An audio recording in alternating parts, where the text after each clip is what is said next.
প্রিয় শিক্ষার্থী, আসসালামু আলাইকুম। উচ্চতর গণিতের সূচকীয় ও লগারিদমীয় ফাংশনে আরও একটি ক্লাসে সবাইকে স্বাগত জানাচ্ছি। আমি এম আর মল্লিক। আমাদের আজকের আলোচ্য বিষয় পরম মান ফাংশন, অ্যাবসোলুট ভ্যালু ফাংশন অথবা মডুলাস ফাংশন।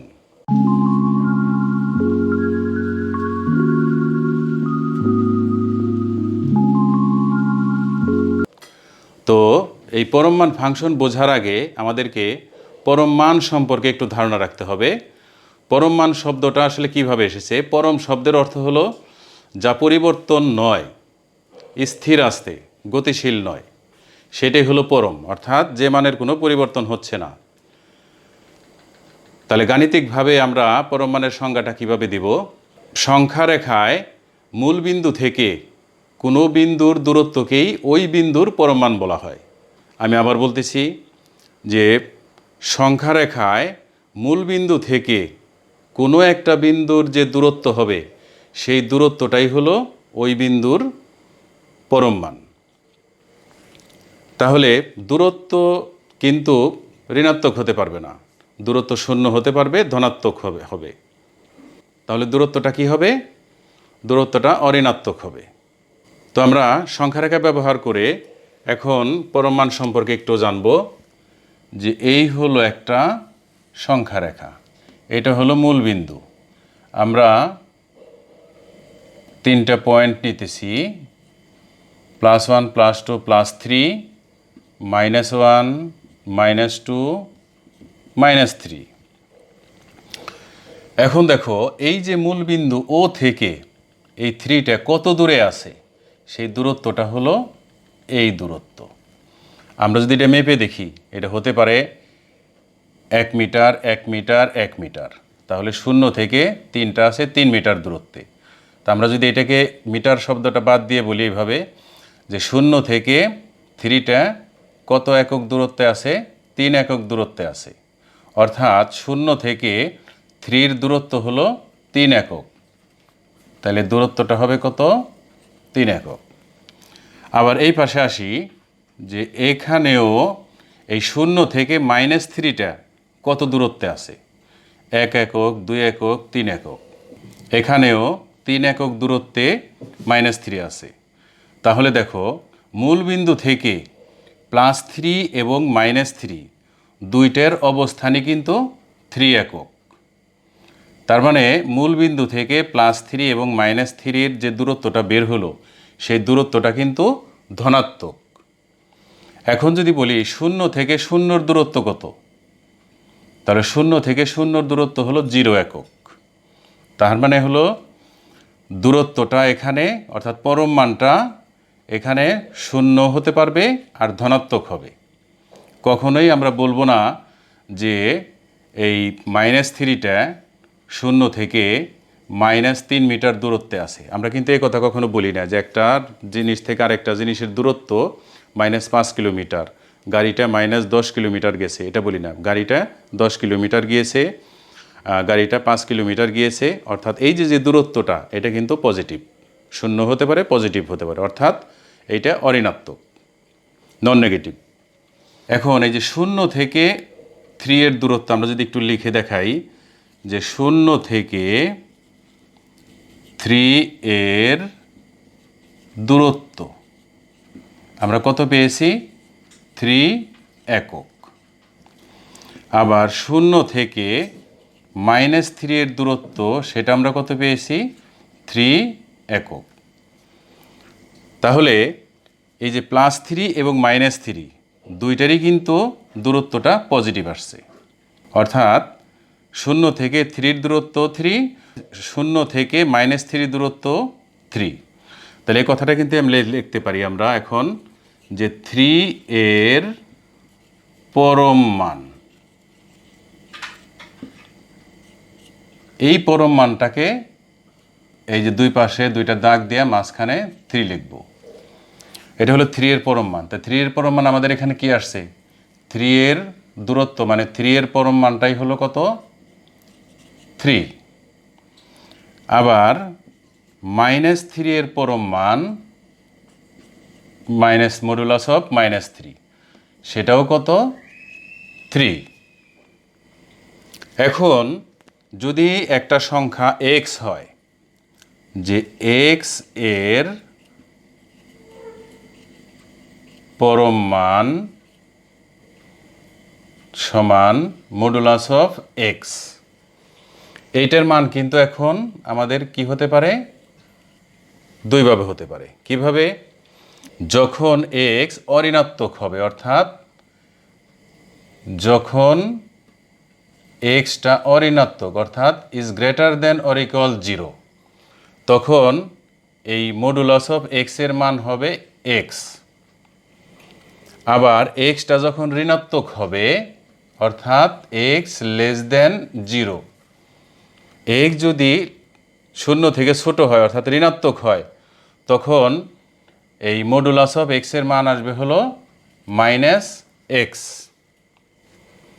এখন বলতে পারো যে মডুলাস থেকে বের হলে তো প্লাস হয়, ঠিক আছে, কিন্তু যে বের হবে সে যদি ধনাত্মক হয় তাহলে ধনাত্মক হবে, আর সে যদি ঋণাত্মক হয় তাহলে তার আগে আর একটা মাইনাস হবে।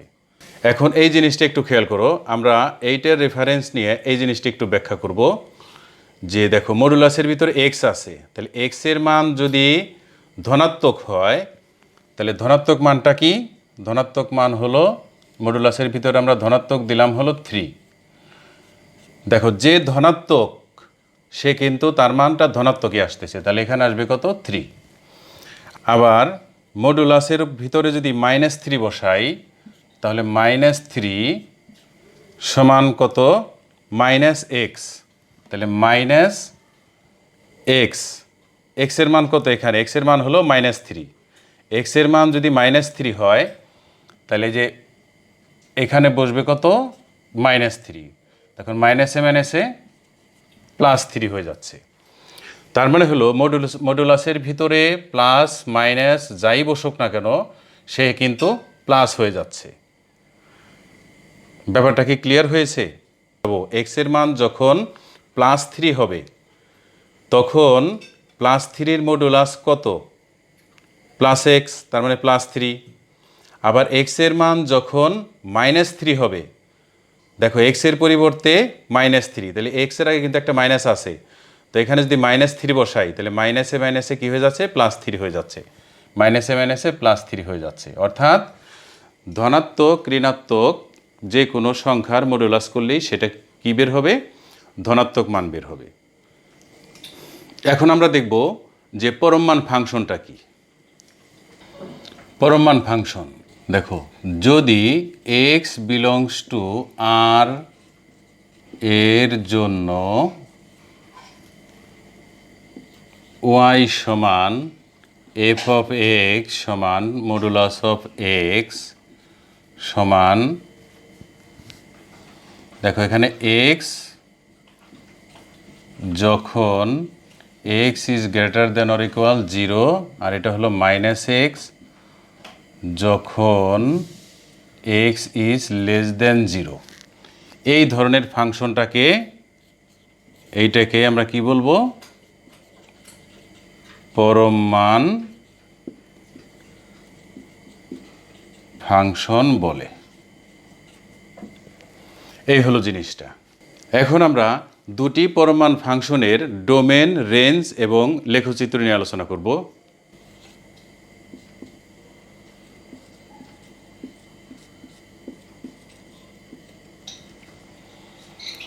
y সমান f অফ x সমান মডুলাস অফ x, এই ফাংশনটার আমরা প্রথমে একটু ডোমেন বলবো, রেঞ্জ বলবো, তারপরে লেখচিত্র রাখবো। এখন x এর পরিবর্তে যদি আমরা 0 বসাই তাহলে y সমান, দেখো মডুলাস অফ 0, তার মান কত? 0। আবার x এর পরিবর্তে যদি 2 বসাই তাহলে 2 এর মডুলাস কত? 2। যদি 3 বসাই তাহলে 3 এর মডুলাস কত? 3। যদি -3 বসাই তাহলে -3 এর মডুলাস কত? +3। যদি -4 বসাই তাহলে -4 এর মডুলাস কত? +4। অর্থাৎ x এর মান ধনাত্মক ঋণাত্মক যাই আসুক না কেন, ওয়াইয়ের মান অর্থাৎ ওই সংখ্যাগুলির মডুলাস করলে সেগুলি কি আসবে, একটা আসবে শূন্য, আর সবগুলি কিন্তু ধনাত্মক সংখ্যা আসতেছে এবং সেই মানগুলি কিন্তু বাড়তে থাকবে, বাড়তে বাড়তে কোথায় যাবে, প্লাস ইনফিনিটির দিকে যাবে। তাহলে এক্সের কিন্তু সকল বাস্তব মানই এখানে গ্রহণযোগ্য, ধনাত্মক ঋণাত্মক ভগ্নাংশ মূলদ অমূলদ সব। তাহলে এই ফাংশনের ডোমেন হবে, ডোমেনটা হবে কি, সকল বাস্তব সংখ্যার সেট। আর রেঞ্জটা কি হবে, রেঞ্জটা দেখো আমাদের যে পরম মানগুলি বের হয়েছে তার ভিতরে সবচেয়ে ক্ষুদ্র আছে কত, 0, যেটা গ্রহণযোগ্য, আর সবচেয়ে বড় আছে কোথায়, কোন দিকে যাচ্ছে, প্লাস ইনফিনিটিতে। এই জন্য রেঞ্জ হবে, এটা হবে ক্লোজ ইন, আর এটা হবে প্লাস ইনফিনিটি, প্লাস ইনফিনিটি থাকবে হলো ওপেন, অর্থাৎ শূন্য থেকে অসীম পর্যন্ত হবে হলো রেঞ্জ। এখন এই ফাংশনটার আমরা একটু লেখচিত্র রাখবো। আমরা একটু আগে দেখেছি যে এক্সের মান যদি নেগেটিভ হয় অর্থাৎ -3 হলে -3-এর পরম মান কত, +3, -2 হলে +2, -1 হলে +1, 0.5 -0.5 হলে এটা 0.5, আবার 0 হলে 0, তারপরে 1 হলে 1-এর পরম মান হলো 1, 2 হলে 2, 3 হলে 3। তো এই মানগুলি যদি আমরা ছক কাগজে স্থাপন করি তখন লেখচিত্রটা কীরকম আসে সেটা আমরা একটু দেখি। এটা হলো আমাদের এক্স অক্ষ, এটা হলো মূলবিন্দু, এটা হলো ওয়াই অক্ষ। দেখো এক্সের মান -3-এর জন্য ওয়াইয়ের মান হলো +3, তাহলে আমরা -3 3 ঘর যাব, 1 2 3, আর ওয়াইয়ের মান কত, +3, তাহলে উপরে যাব 3 ঘর, 1 2 3, এটা। তাহলে এক্সের মান -2 হলে ওয়াইয়ের মান কত, +2, এক্সের মান -1 হলে ওয়াইয়ের মান +1, এক্সের মান -0.5 হলে ওয়াইয়ের মান 0.5,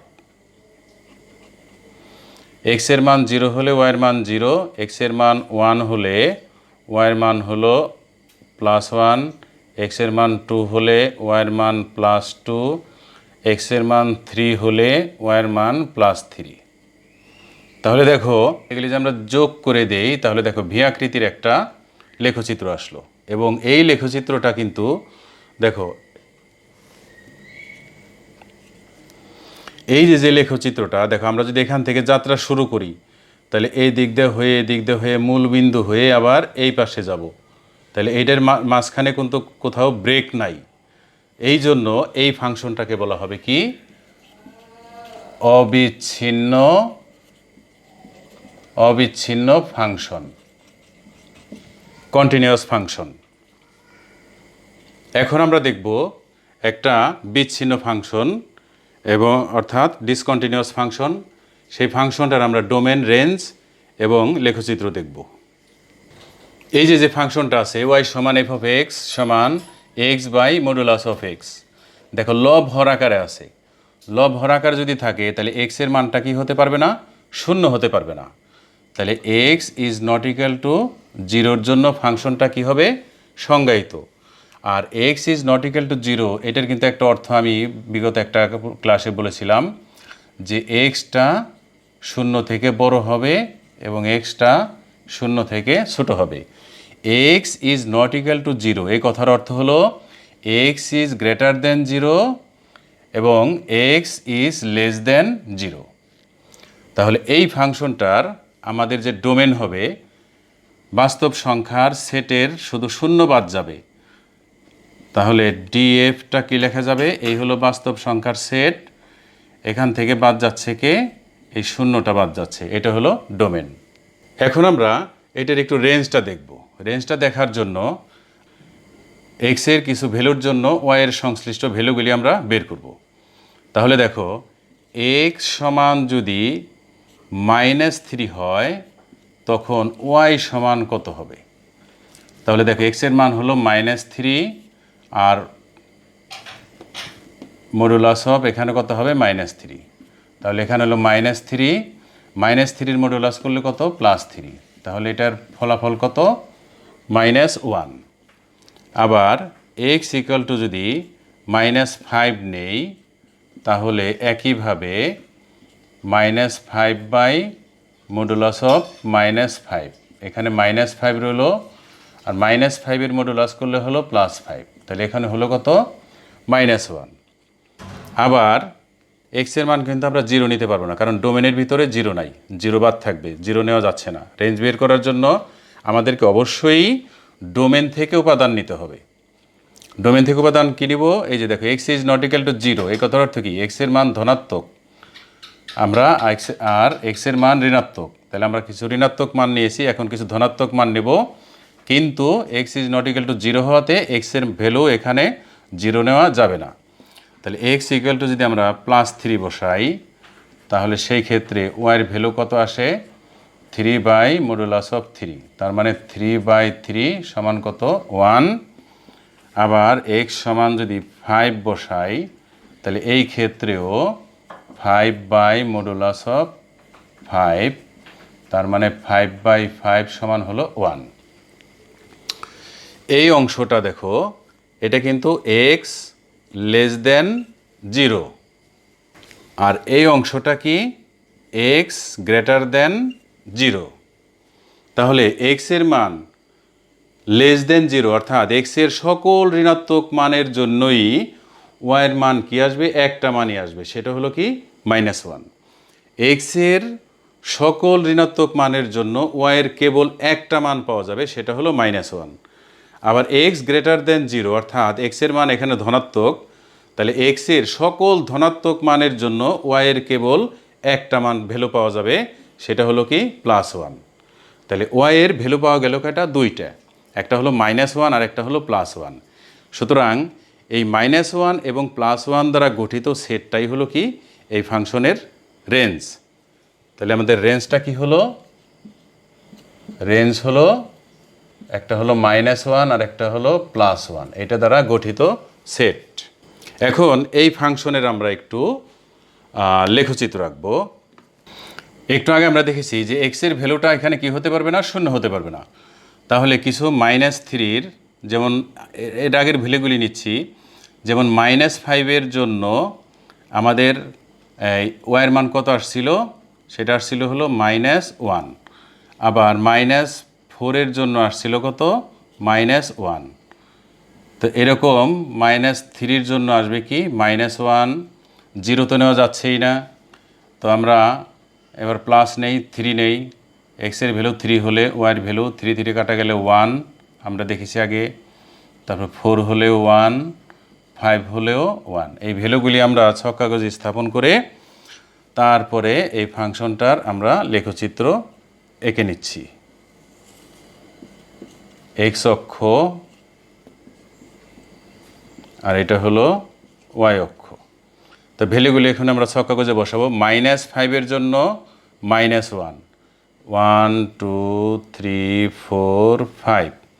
-5-এর জন্য -1, তাহলে নিচে 1 ঘর যাবে এইটা।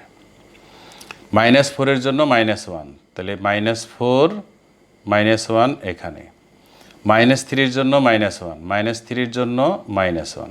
একইভাবে -2 -1 0.5-এর জন্য সবসময় কি আসবে? -1ই আসবে। তো এগুলিকে যদি আমি বসাই, তাহলে এরকম একটা জিনিস আসবে। আবার ওয়াইয়ের ভ্যালু দেখো, 1 2 3 4 5।